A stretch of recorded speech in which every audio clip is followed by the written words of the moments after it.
Joining me tonight for a special interview from Seoul, South Korea, as part of a bipartisan visit to key allies across the Indo-Pacific, is Republican Senator Tom Tillis of North Carolina and Democratic Senator Shaheen of New Hampshire.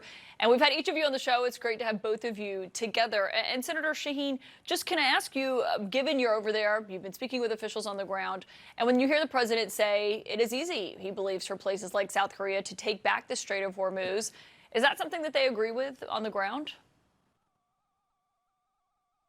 Well, as you point out, this is a bipartisan congressional delegation. We're here visiting Taiwan, Japan, and South Korea, three of our strongest and best allies in the Indo-Pacific region.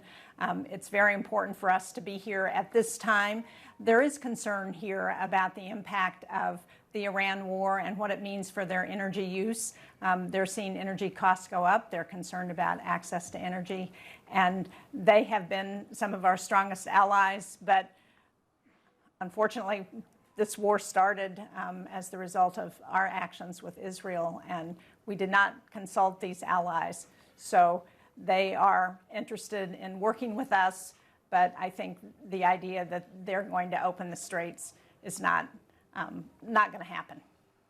Yeah, we heard the French president weighing in on that today, talking about how difficult it would be to do it by force. Senator Tillis, what have your biggest takeaways been from this trip overall so far?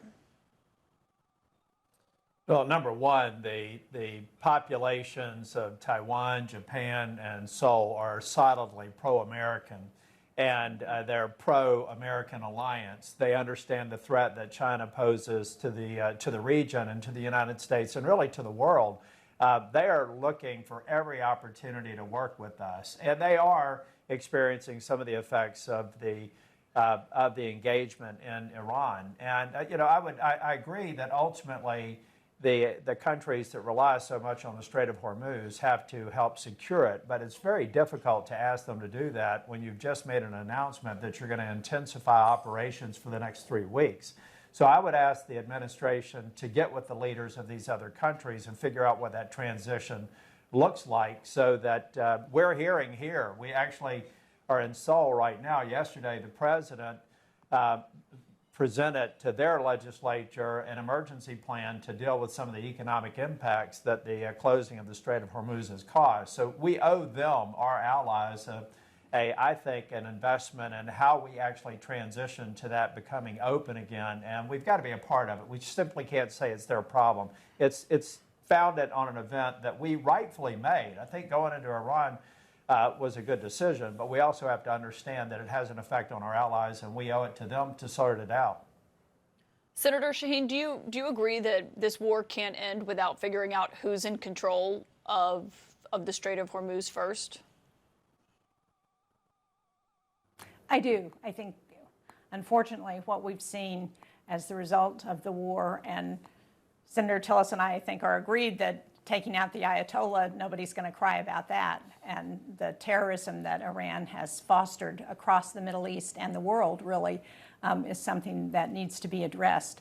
But the question is, what's the end game? What's the strategy for ending this? And how do we ensure that we're working together with our allies and partners instead of attacking them? One of the things that has been impressive about this trip is the extent to which the countries that we visited are stepping up, working with us militarily, as Tom says, to combat the threat from China in the region and really across the world. They are our biggest competitor, both economically and militarily. And in order to be successful, we've got to work with our allies. Three of the strongest allies in the region are the countries that we visited, and they want to work with us, but they want to do it together. Well, and speaking of alliances, I mean, the two of you are co-chairs of the Senate NATO Observer Group. And, the president has been criticizing NATO, saying that because they didn't come to the U.S.'s help when he asked for it, whether it's the Strait of Hormuz or other matters with the Iran war, he's threatening openly to withdraw from NATO. And Senator Shaheen, I think some people would ask, what is Congress going to do if the president follows through on that threat?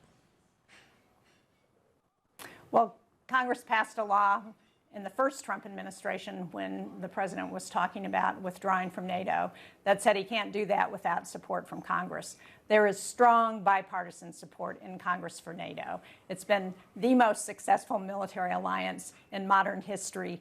It has, when we were attacked after 9/11, it was NATO countries who came to our defense in Afghanistan, who died alongside American service members. And NATO has stepped up in terms of their own defense at the president's request, by the way. They are working on up to 5% of GDP on defense spending. They are working together supporting the Ukraine against this horrible war that Russia has inflicted on them. And I don't believe there is any support in Congress or in the American public for the United States to withdraw. Well, and Senator Tillis, obviously, Secretary of State Rubio, when he was your colleague in the Senate, he spearheaded that bill that a president can't unilaterally withdraw from NATO. He's got to have Congress's support. He said that he thinks that NATO does need to be re-examined, though, in light of everything that's happened. Do you agree with that? Well, I think we can always look at ways to modernize the alliance, make it more resilient, reacting more to the circumstances of today. When it was founded or formed 75 years ago, the world's very different. But fundamental to it is the investment in our mutual defense, our interoperability. Look, China can match up against a lot of our platforms, defensive and offensive platforms. What they have no prayer of ever matching up against is the strength of our alliances. When we get reports back, when we do joint military exercises, when we're working together in the Indo-Pacific area of responsibility in Europe, the thing that worries Putin, the thing that worries the mullahs, the thing that worries Xi Jinping is the exquisite capabilities that our alliances bring. And the language in the NDAA in 2024 that was actually supported by then Senator Rubio is unambiguous. It's the Senate's and the Congress's role to determine whether or not we withdraw from the alliance, and that is with a 67-vote threshold. Congress supports the alliance, and it will be foundational to our national security, I think, for the history of our nation. And look, the only people who benefit from the president's comments about withdrawing from NATO are Vladimir Putin and Xi Jinping and our adversaries, because anything that looks like it's splitting the alliance is beneficial to them. Can I ask the two of you, while you're on this major trip, there's been news here in Washington, and Senator Tillis, Senator Shaheen, you're both members of the body that votes to confirm the president's cabinet. Senator Tillis, do you think the president made the right decision to fire Pam Bondi today? I'm not really sure. We saw the reports coming in late yesterday and overnight. I'm not really sure what the basis for it was. We'll be seeing potentially another nominee coming before the Judiciary Committee. A little bit too early for me to understand the rationale behind it. I had a good relationship with General Bondi. I hear some of the reports may be a frustration from the president on pursuing certain cases. You know my position. I have a problem with some of the cases they have pursued, like what I think is the bogus case against Chair Powell.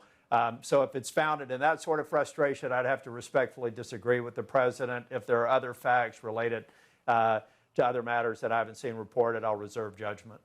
And Senator Tillis, just if there is a new nominee, I mean, there's word he might put someone who's already Senate confirmed, but if it is a new nominee, you do have your vow that you're not voting for people if that investigation into Chair Powell continues.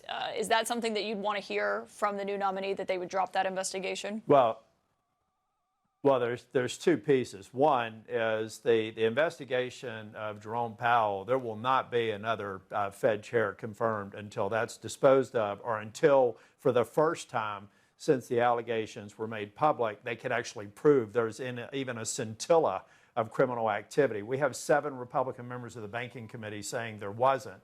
Now, separate matter, for me, the threshold for somebody following Pam Bondi ends the moment I hear they said one thing that excused the events of January the 6th. I've been very clear on that. So I hope whoever they have in mind to follow General Bondi was very clear-eyed on my position on January the 6th. That's why I didn't support 2 other nominees who were coming through Judiciary Committee, and I won't support any nominee who thought that any element of January 6th was excused. And Senator Shaheen, I mean, obviously, Senator Tillis is right. Part of that reporting that we heard from sources was the president was frustrated with the Attorney General for not going after enough of his political opponents. I mean, arguably, she did go after several of the people he wanted prosecuted. They tried to indict several of them. What's your view of her ouster? Well, first of all, I agree with Tom on his 2 points around Jerome Powell and January 6th. I think it's very important that we acknowledge what happened on January 6th and that we not prosecute anybody for political reasons. And I think I disagree with the president in saying that he's dismissing Pam Bondi because she's not prosecuting his opponents. But I think one of the things that has gotten her into trouble, and I didn't vote for, has been how she's handled the Epstein files, because that has been a real issue of public concern.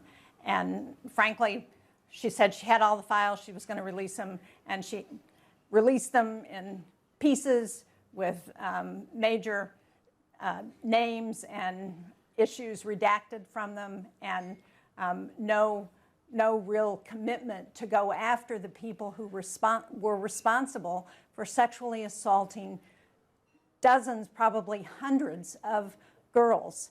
And the public is just not going to accept that. Yeah. Senator Jeanne Shaheen and Senator Thom Tillis, thank you both for being on for a bipartisan interview and for joining us from Seoul. We always appreciate your time, but it's nice to have the two of you together, so thank you.